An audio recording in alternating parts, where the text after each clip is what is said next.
Salam sejahtera bagi kita semua. Marilah kita sejenak mendengarkan firman Tuhan. Memang dahulu kamu adalah kegelapan, tetapi sekarang kamu adalah terang di dalam Tuhan. Sebab itu hiduplah sebagai anak-anak terang. Efesus 5 ayat 8. Hidup sebagai anak-anak terang. Dahulu gelap, sekarang terang. Dahulu miskin, sekarang kaya.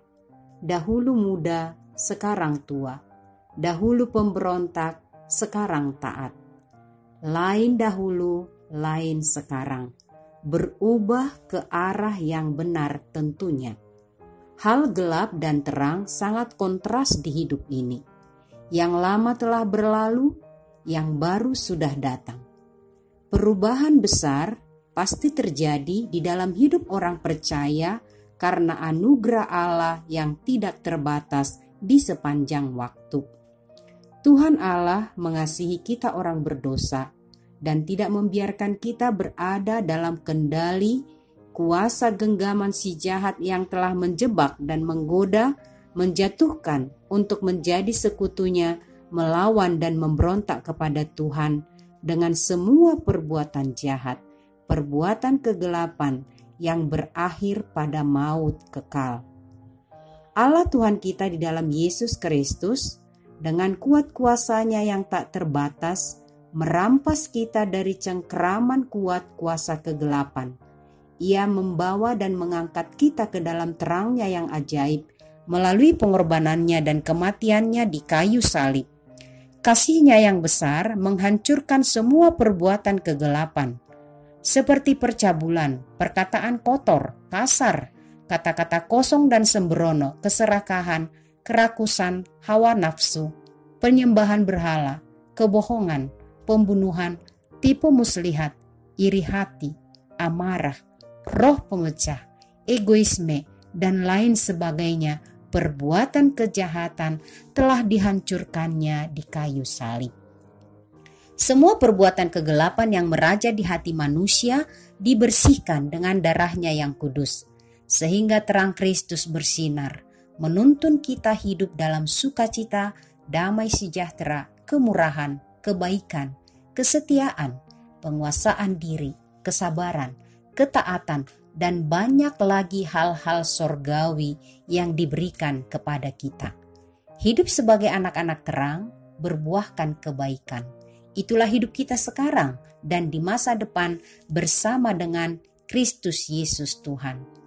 Bila godaan datang dan menarik ke masa lalu, mencolek hati kita yang berdosa, firman Tuhan mengingatkan, jangan berkawan atau mau dicolek oleh orang-orang yang hidup di dalam kegelapan. Dalam arti jangan membuka hati atau memberi peluang, membuka pintu pada orang-orang yang ada di dalam kegelapan. Terang Kristus tetaplah bersinar di hatimu.